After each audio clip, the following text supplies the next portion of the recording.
Santana. Now, in studio, I do have Bukurika Koza. He's an NRM youth leader, and we are going to be talking about the chaos that is brewing within the NRM party. Now, the NRM is in the midst of choosing its leaders for the party's Central Executive Committee. The elections will be held by the end of this week, but a brief analysis shows that in almost each of the positions, the candidates are divided between the historicals, usually aged over the 60 years, and the youth who are a little below 50. We are still calling them youth.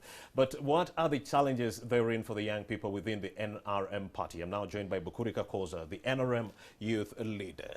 So, Bukuri, thank you for joining us on Morning at NTV. Thank you, Andy, for inviting me. Of course. Be part of you. Thank you very much. And of course, in the morning, while we were taking a look at some of the quick breakfast news, we mentioned a story that broke yesterday. NRM youth are saying that the NRM party has not honored the constitution petition of 2016. What do you make of that? What really happened? Because they are your friends. I want to know what happened.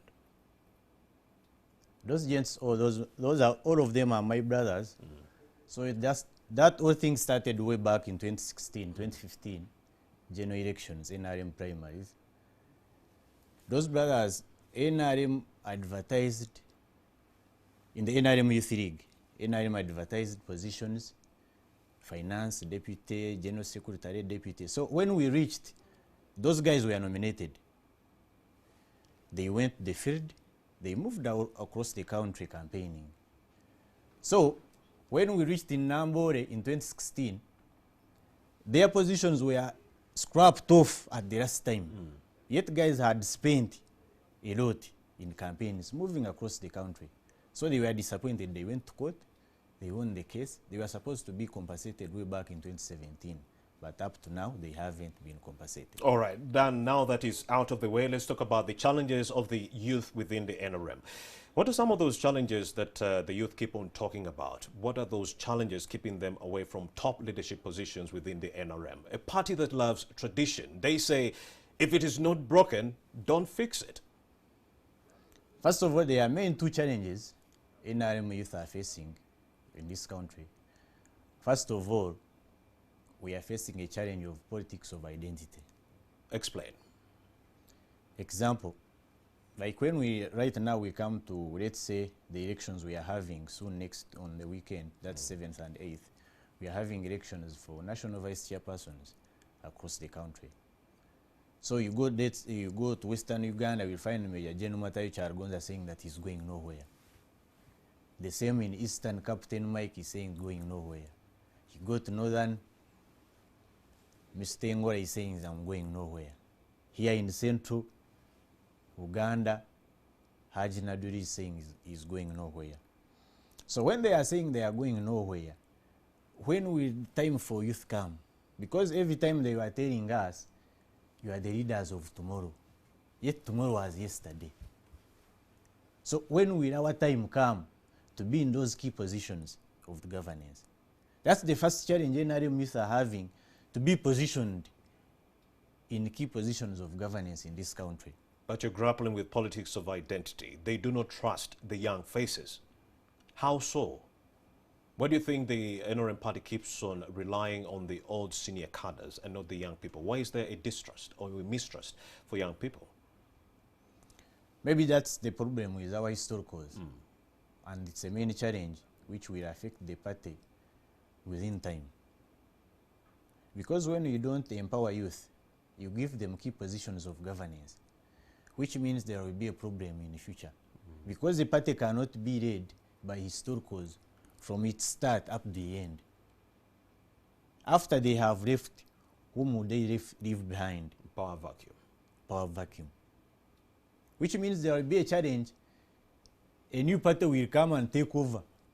Yet we don't want it. We want our party to remain in control for more years to come. And that will only be, or can be afforded when youth are given key positions of governance within NRM. When they are given within NRM, which means even in the mainstream we shall get. But if our historicals remain insisting that we are going nowhere, then when will our time come? Yet we have capable leaders within youth who can take over from our elders, yet they have served enough. Why can't youth be given chance to also serving? So challenge number one, politics of identity. Yes. Challenge number two. Challenge number two, youth within NRM are not empowered financially.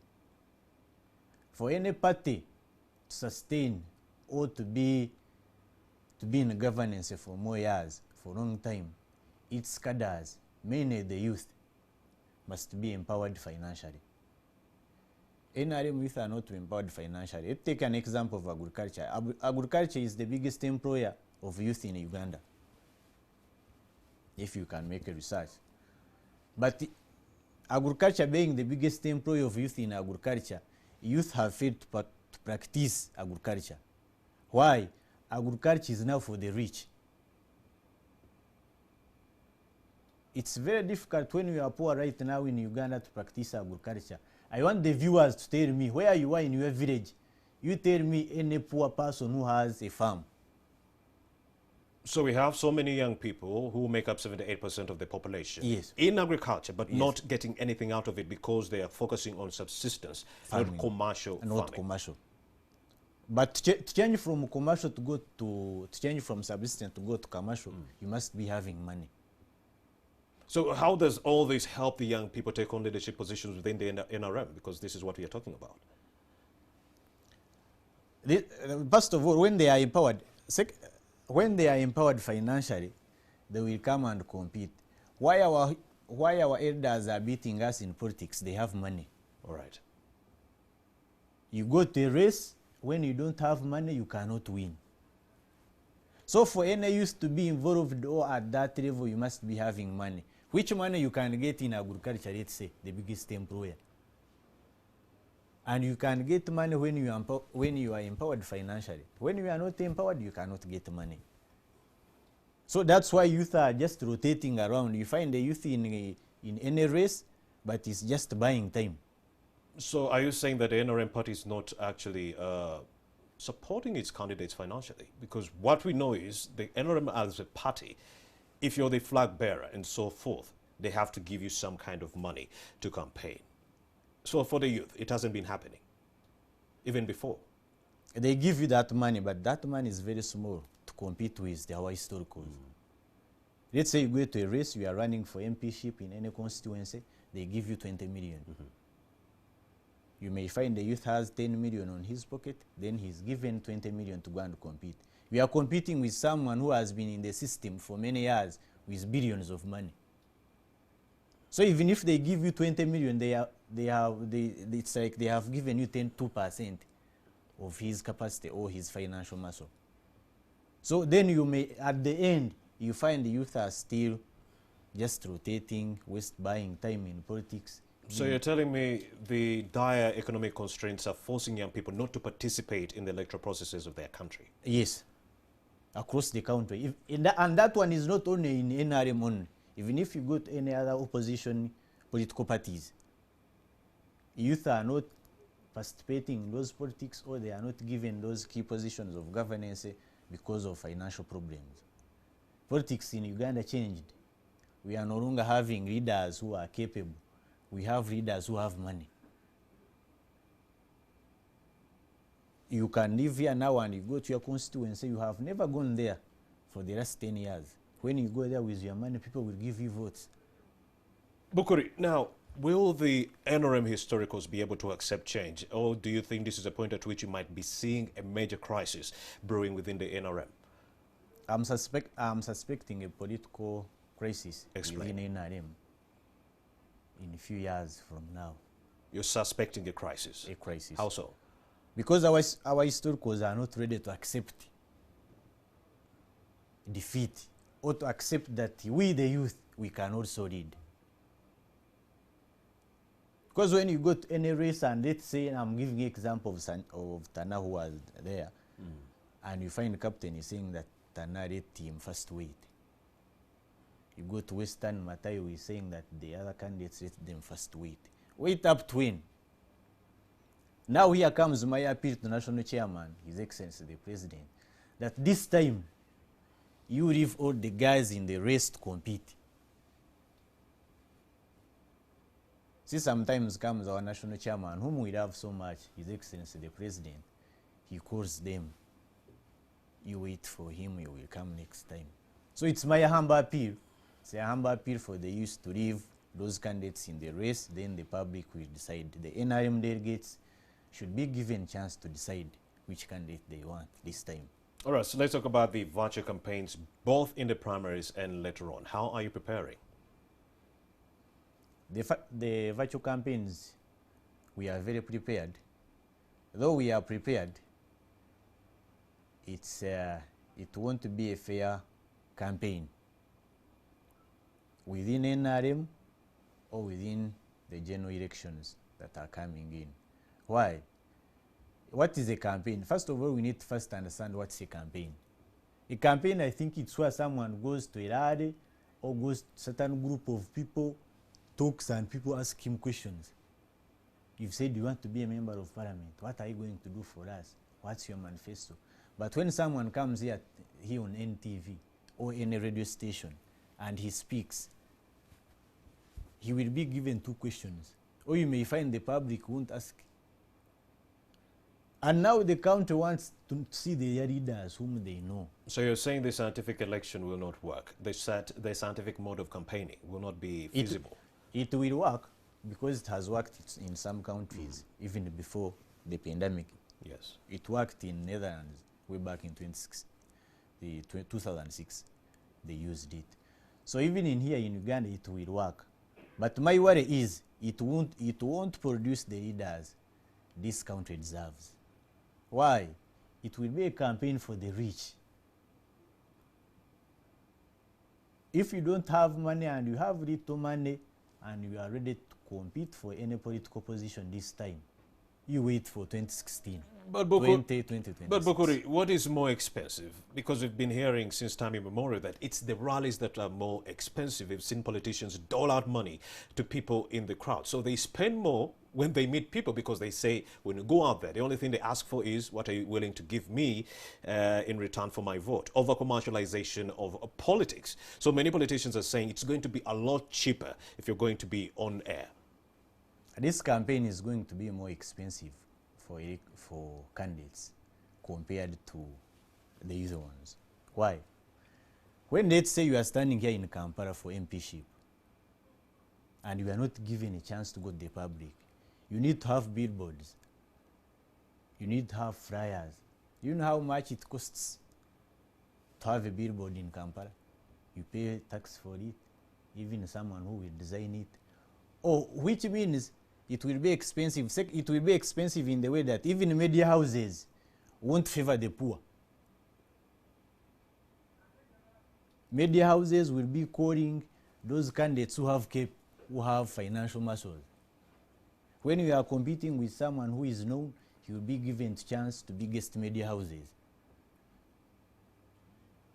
because he can talk financially. But if it wasn't that you must go to media houses, you go to newspapers, someone even can go to the public, can go to Katwa and speak after he leaves. But now we won't have that chance.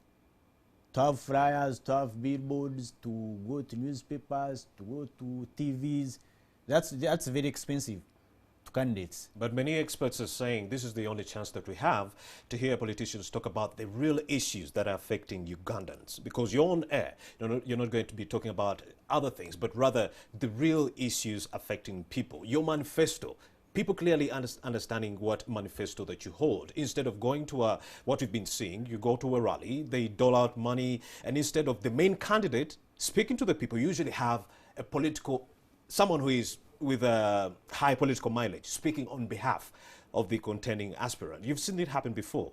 If it's Kizza Besigye trying to rally support for another candidate, he'll do the talking on the rally.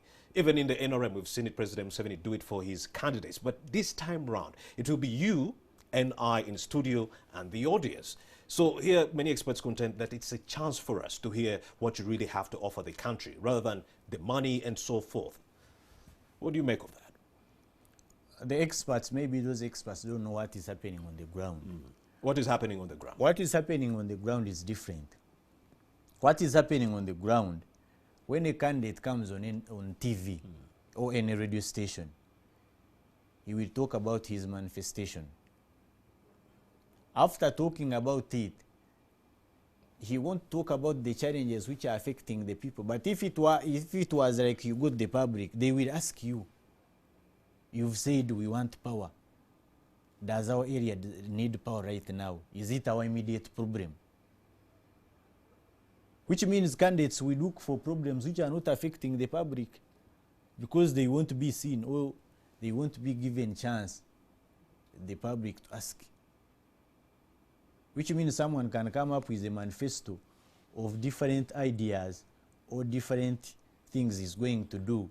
Yet they are not the real challenges that country or that area, that constituency is facing at that time. So it will favor the candidates, not the voters across the country. Because when I go to any to TV or to any radio station, I say that this time we need roads, we need power, we need factories. Someone can write a point that we need factories in an area where they don't have electricity. And he talks good about factories, it can employ people, it can do what, security. But when it, in a real sense, it is impossible to have it without power. All right. Yes. Okay, Mr. Bukuri, owing to the dire economic constraints that many young people are going through, unemployment and so forth, many young people are grappling. Do you envisage a situation where we have low representation of young people in this election because of the economic constraints? Automatically.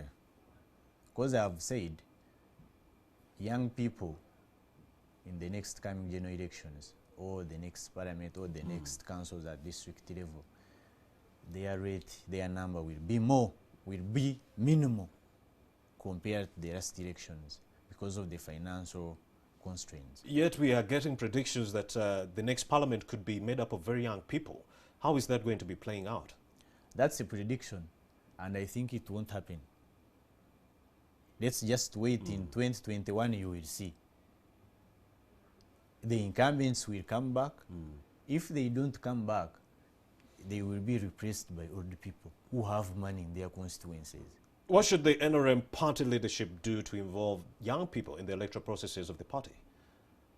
First of all, NRM, our historicals, should accept the young people to be given key positions in governance. Okay, goodwill towards young people, number two. Second, they must be empowered economically through government programs, Yoga, like now in NRM, or the government has a yoga program where young people are getting financial support, though it's minimal. Youth Livelihood Fund, though youth failed to handle it at their sub-counties, now it is handled under State House.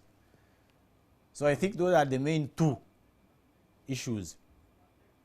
Key positions in governance, then to be empowered economically. When they are empowered economically, when you are here and you are empowered, you are seated here, you have 20K in your pocket, you are sure that you will get a lunch. But when you are here and you don't have even 500, so they find you at the street just loitering. You don't know what will happen tomorrow, what will happen the day after. So young people in the country should be empowered financially, and our historicals within NRM should accept, not just accepting, should give us chance to be positioned in those key areas of governance. Not just for the sake. Like now we have NRM Youth League. I think it's one of the dormant leagues we have in this country. But we've been hearing that it's one of the active leagues in the country, and the dormant ones are within the opposition. So you're giving us new information. Explain, Mr. Kakuza. I know it's dormant in the way that their leaders let's say their leaders are not dormant, but the system makes them dormant.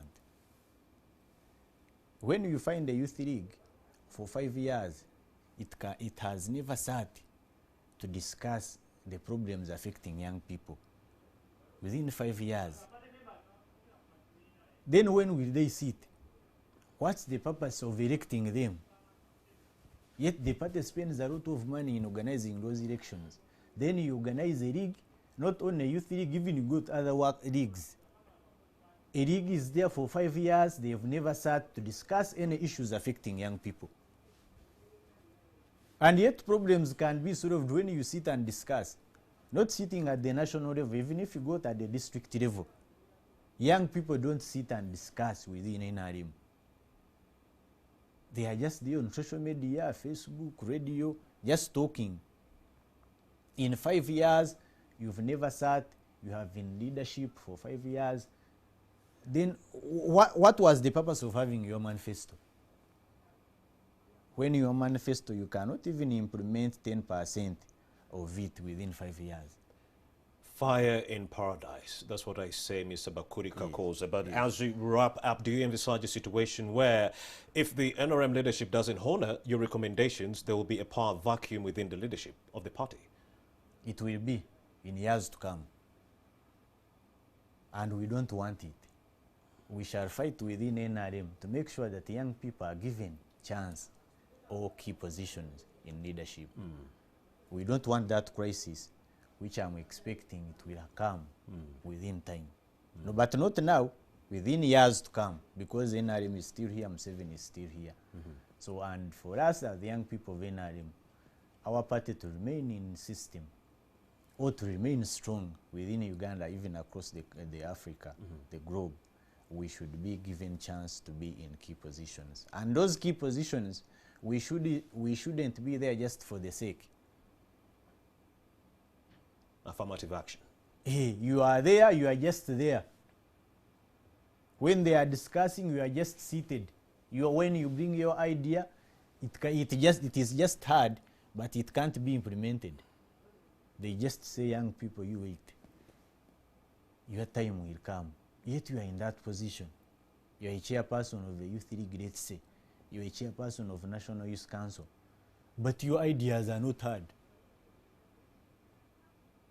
Like now, the NYC is there. The Youth League is there. Even in other political parties, they have youth wings. But are their ideas heard by their leaders? Again, battle that is some kind of fire within paradise, because we thought the NRM was doing so well and there was no chaos, which we thought was only prevalent within the opposition.